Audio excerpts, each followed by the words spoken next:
Welcome to the Unitarian Universalist Society of Schenectady. I'm Geoff Lundy. Any pronoun will do. Wherever you are on your journey of finding truth and meaning, whether you arrive joyous or with a heavy heart, we are grateful that you've chosen to be here this morning. Good morning, everybody. It's finally not raining on a weekend day. Right? Goodness. My name is LB. Any pronouns work for me. I came late in life to parenting, to fatherhood. It wasn't my plan, but life happens. And I settled into being an uncle and a great uncle. Not that I was a great uncle, as my nieces and nephews will attest. My best efforts weren't really that good. So I married into children who had been rather well raised by other father figures, children who had children of their own, ranging from elementary to high school age, children who had a lot more experience and responsibilities as parents than I ever will. The kids call me to find out what gifts to get their mom. For all parental concerns, they call Carolyn, as they should. So I'm not speaking of my experience as a father, but as one who had a father, a pretty good one. Not perfect, but we were hardly perfect children. My sisters might have been pretty close, but my brothers and I were a handful most of the time. He set some good examples for us. Here are just a few. He had a great work ethic. If one had a job to do, you did it, and you earned your pay. You did your job well, even if not always enthusiastically. One gave respect, even if the other might be a seriously flawed, disrespecting individual. A side note, I used to think he was too lenient with some people. He was not a hard negotiator, except as a disciplinarian. I came to see he had a rather pragmatic appreciation of people and his expectations of them. I tended to be too idealistic. We clashed a lot. I'm still working on my pragmatism. He had integrity. When he was putting the finishing touches on his doctoral thesis, his mentor asked him to support another candidate without critique, with the assurance that his thesis would receive preferential treatment in return. Dad said no. He ended up leaving the program. He never got his PhD. He never got the pay raise to be chair of his department or all the accolades. He never got the time to write the new textbook on 14th century French poetry. And he was good with that. He could live with himself. Now, he had a flaw or two. He tended to vent his anger and frustration in volcanic outbursts, usually on inanimate objects, accompanied by a stream of obscenities that would shame Old Man Parker from A Christmas Story. As the three-quarter spin lawnmower toss never caught on as an Olympic event, that set of lessons is best not passed along to the next generation. He was devoted to my mother. I can't put my finger on a single action. Dad was not a card, flower, or chocolate type of guy. But we all knew. Perhaps it's that Dad never complained about Mom. My parents argued, sometimes loudly, but they never disrespected each other, nor permitted others to do so. Oh, he was a grumpy man, even before he was old. He had a lot on his plate, a wife, 7 kids, a profession, academia, overbooked social obligations, a mortgage, life stuff. It's not that he never laughed or joked, but he seemed to be a bit morose and sad most of the time. Please note, I speak of the things he did. Of the uncountable lectures, admonishments, arguments, and discussions, I recall very little. I learned by observation. He took an early retirement at 62, noting with a bitter regret that he had finally learned how to teach. I knew he meant learn to teach la langue française, for he'd been teaching me my entire life. And he wasn't done. He had never attended a baseball game, tennis match, or track and field event that I participated in. Now, he'd drive for hours one way to watch a granddaughter's soccer match. He didn't like soccer. He became more patient, more tolerant, more accepting of his grandchildren than he'd ever been of us. I pointed this out, of course. He said they were better children than I had been. That was probably true. But he had changed. He wasn't nearly as grumpy as he had been. That patience, tolerance, and acceptance extended not only to his grandchildren and great-grandchildren, but to his children, his friends, and almost everyone he met. He was still growing. Then he was diagnosed with Parkinson's. It limited his physical activities. His stamina disappeared. Then came side effects from the medications, and then side effects from the medications for the side effects of the medications. It was a painful downward spiral. By this time, I had decided to try growing up. Now, Dad hadn't lost his newfound patience, tolerance, and acceptance. He applied it to himself. He didn't lose his new sense of humor. He could laugh about his delusions and confusions and hallucinations. It wasn't, of course, all fun and games, but humor helped us to get through. He saved the best lesson for the end. As I watched, and I helped when I could, or stood supportively by when I couldn't help, I had a growing hope. If he could do this, despite the obstacles before him, maybe I could too. So as my opportunities arise as a father, a grandfather, and in 5 weeks, great-grandfather, I plan no speeches or lectures. I will live openly my UU values: interdependence, pluralism, justice, transformation, generosity, and equity, all centered by love. To be a testament that the negativity and fear that is projected all around us is not the answer, that there are other options, and I demonstrate them simply by striving to be a better person, no matter what challenges should appear. My dad showed me that. Um, as we know, today is recognized as Father's Day. And while we celebrate Father's Day today, and we must challenge the ways father has been defined that has limited all of us, those that identify as fathers and those that don't. A brief history of Father's Day from the History Channel website offers us this timeline. Inspired by Mother's Day, the nation's first Father's Day was celebrated on June 19th, 1910, in the state of Washington. However, it was not until 1972, 58 years after President Woodrow Wilson made Mother's Day official, that the day honoring fathers became a nationwide holiday in the United States.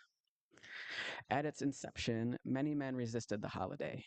As one historian writes, they scoffed at the holiday's sentimental attempts to domesticate manliness with flowers and gift giving, or they derided the proliferation of such holidays as a commercial gimmick to sell more products, often paid for by the father himself.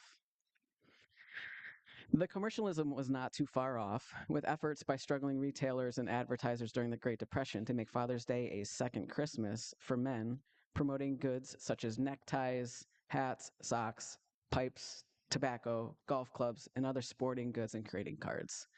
Any dads in there get neckties, hats, socks, pipes, tobacco, golf clubs, sporting goods, and greeting cards? Yeah. And when World War II began, advertisers began to argue that celebrating Father's Day was a way to honor American troops and support the war effort.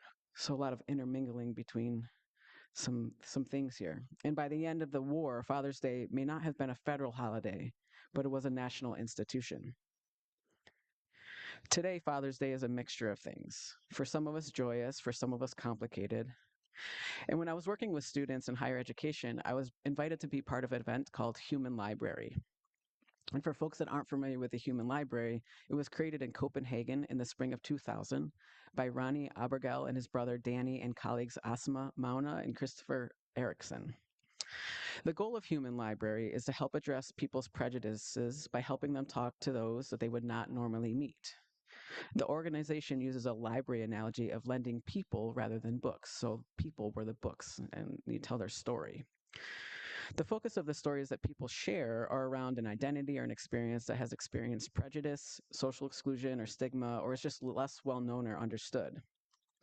And in the Human Library, participants can ask books questions to learn about the other person as well as challenge their own prejudices. It's a mix of storytelling and conversation.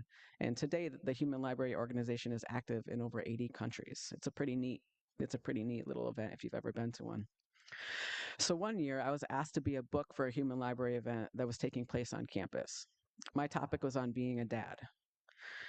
So today I'd like to walk us through the activity I did with the students. And while we typically ask folks to put their phones away, if you feel inclined and you want to get a little invite a little technology into the morning service, I'm going to invite you to take your phones out and I'll walk you through some instructions. If technology is not your thing and this is like the 1 hour where you turn the damn thing off and put it away, that's cool too. We're going to make this hybrid. And for folks online, you can either use your phone or you can pull up a browser, and I'm going to walk us through something a little technology oriented today. Okay. So, okay. So this is a website called Mentimeter. I'm a facilitator and educator by trade, so I use this all the time. And for those interested in the technology part, you can do two things. You can pull out your phones and snap that QR code. We tested it from way back there, so you should, in the back rows, be able to get it. Just zoom your thing in, and then this prompt will come up. What makes someone a father? And it's going to give you a choice to write 3 phrases or words. And then this is a word cloud, and we're going to see it all bubble up. If you're online and you have a browser, you just go to menti.com, MENTI.com, and write in the code 52283036. I think Kristen is aiding in some technology in the chat, so you can just copy and paste. And go ahead. I invite you to write in some words to the prompt, what makes someone a father? And let's see what happens. If you're not on the phone and you want to throw out some words, Kristen's going to write those down as well. You could just verbally throw it out as well.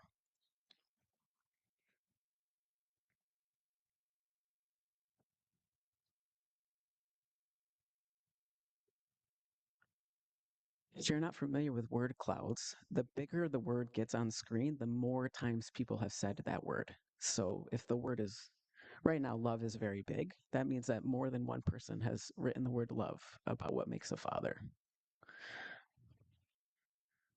All right. So I'm going to start reading them out. We have love, really big. We have teaching, caring, children, support, patience, guiding, defending their children, thoughtfulness, dependability, acceptance, devotion, vulnerability, compassionate, steady, commitment, raising help and mentoring, masculine, loving, vulnerability, compassionate. I see male identity on there, compassion. We have mothers on there.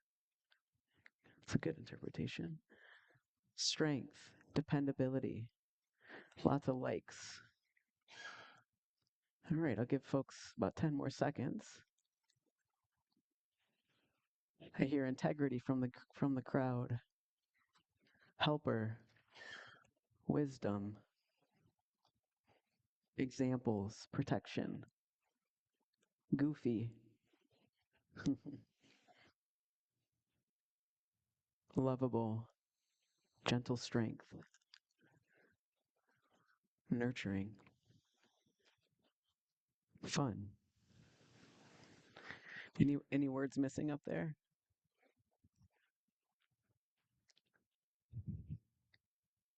Okay, let's go to the next one. Same thing. You can hit that QR code. It should just prompt you right on your phones to the next slide. I want to hear in 1 or 2 words, your dad.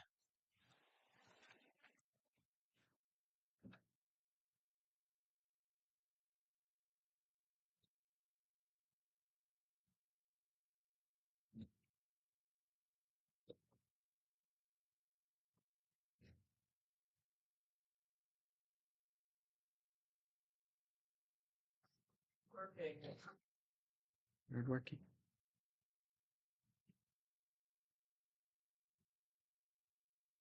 Mm.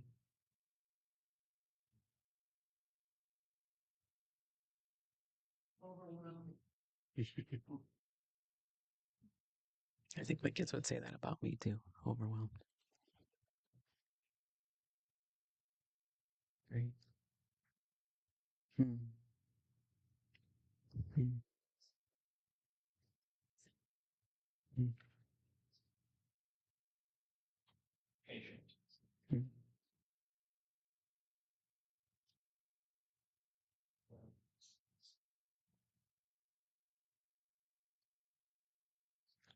I'm gonna read them to you. I know they're small. I'm gonna let them come through, and I'll start reading them. So the biggest one up there is loving, and I see hardworking. I see tolerant, kind, smart, playful, quiet strength, needing vulnerability, loyal, funny, sad, passionate, emotionless, flawed, missing, artistic, impatient, unbreakable, earnest, funny, rugged, determined, whistling, disciplined, enthusiastic, adventures, appreciate beauty, trying, faith, ethical, creative, suffering, nice guy, provider, tough, musical, unconditional love, happy, demanding, joyful, determined, soft spoken, tough, caring love. Emily, would you go back to that first slide for me, just so, or whoever is on the slide? Yeah. So I'm just curious, is anybody notice, or is there anything that comes up about the difference between the first slide and the second slide? Any wonderings or curiosities? You're welcome to raise your hand. I'll call on you. We can, or what comes up for folks as we see these words? A lot of the same words. Yeah. Yeah. It's interesting to me, there's biology on that first slide. Someone did say male identity, but not the second one. Yeah.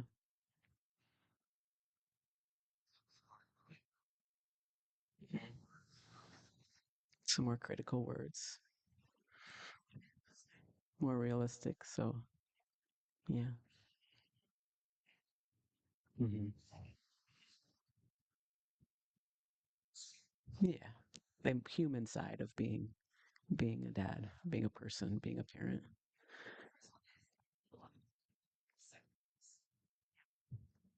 Hmm. Yeah. Go ahead.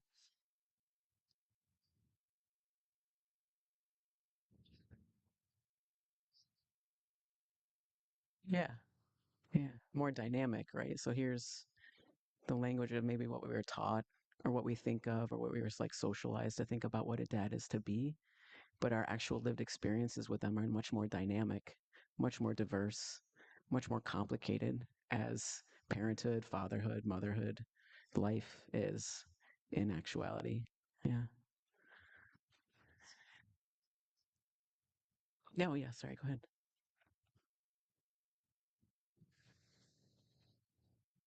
Sure. Hmm. Hmm. Narcissistic, explosive, acid, I think was the last word. Yeah. Yeah.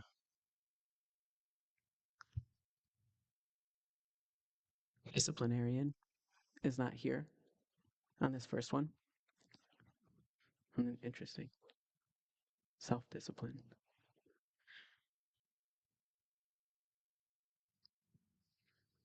Okay. I think, well, first of all, great job with the technology. We're just killing it up here. We're just doing really well with the technology. I think in just a few minutes, demonstrated the very complexity and the very realness of being a dad, being a parent. And it's not necessarily unique to the United States, but certainly was is my experience. And so when I did this activity, we did it, we just talked it out. I didn't use technology back then. It was about 15 years ago, but I was there because as a transgender dad, um, that was the experience that I was talking about. And when I asked these kids what their how to describe who their dad is and what makes a dad, no one mentioned biology. No one mentioned body parts. No one no one led with that. They led with the way that they felt about their dad or the role that they played in their life. And very similar today, this was very much about any of these words can be applied to any of us. They are not fixed on a certain identity, a certain gender, a certain role in people's lives. I think Geoff's story around, not necessarily being a dad, but stepping into a role requires us just to, try to live up to the expectations of being something to someone, to a young person or to another person in someone's life. And that was very much what happened when I did this with young people. And as a transgender dad, my own journey in parenthood has been complicated and beautiful, much like the words that you all put up here at the same time. Being an unconventional dad has helped me face patriarchy and challenge my own masculinity in ways that keep me from engaging in the harmful parts of it, while reminding myself and teaching my kids that gender isn't fixed, it moves. Parenthood isn't fixed, it moves. Fatherhood isn't fixed, it also moves. And it doesn't belong to a certain body or a group of people. Mia Birdsong, let's go back to her book, and I want to share a little bit more of what she talks about in terms of how we show up. She says people do not survive racism, xenophobia, gender discrimination, and poverty without developing extraordinary skills, systems, and practices of support. And in doing so, they carve a path for everyone else. She goes on to share her learnings from Blackness about family. She says the gift of Blackness is an expansive notion of family, family beyond blood and law, play cousins and fictive kin. It's finding home in multiple houses, defying patriarchy in marriage. It's stay-at-home dads and co-parenting, desirable even, and mainstream when it comes to family are practices Black people in America have been doing for hundreds of years. Despite attempts to keep us from one another, despite false accusations of brokenness and dysfunction, we have insisted on making family with whomever we love or even dislike but feel responsible for. That last part, the we make family with whomever we love or even dislike but feel responsible for really resonates with me. She then goes on to share her learnings from queerness. She says, then there's the gift of queerness. She quotes poet Brandon Wint, who wrote in a much quoted social media post several years ago, not queer like gay, queer like escaping definition, queer like some sort of fluidity and limitless all at once, queer like a freedom too strange to be conquered, queer like the fearlessness to imagine what love can look like and to pursue it. There is a long history of queer folks staying open to the infinite ways that love, romance, family, and friendship can manifest, while straight people adhere to a handful of options. Much like fatherhood isn't fixed, neither is family. The reality is that options and permutations that Birdsong describes, experiencing through Blackness and queerness, aren't only available to Black people and queer people. It is not limited to certain bodies or identities, it's a way of being, a way of expanding our consciousness and refusing to be constricted to the ways things have always been. The goal here is not to look a certain way, fatherhood, parenting, family. The goal is that we have choice, agency, and options, that we don't feel constricted, whether it's men feeling the freedom of shedding gendered expectations of masculinity, parents choosing unconventional ways of being that help their family thrive, and our nation imagining a way of nurturing ourselves in the next generation. Patriarchy limits us, possibility expands us. May we all find that path to possibility. I close my reflection with a prayer to all of us attempting fatherhood, parenthood, recovering and relearning how to parent ourselves in the places we needed more or different from our fathers. with all the helpful ways we have been shown and working against all the unhelpful ways we also have been shown. A prayer from Cole Arthur Riley's Black Liturgies. God of tenderness, we thank you for our fathers, those with us and those gone before us, who held us and showed us what it means to belong to one another. In a society that often demands a singular portrait of the masculine, awaken memories and stories of the tenderness of fatherhood, that our narrative would not allow the men in our lives to be reduced. Grant those who have longed for their father more than they have been held by him the space to lament, to grieve in the way they need to. Place people in their lives to remind them that they are no less worthy of love. Liberate them to name their deepest longings, that they would not be rushed from their grieving. May they be held and loved and known. Amen.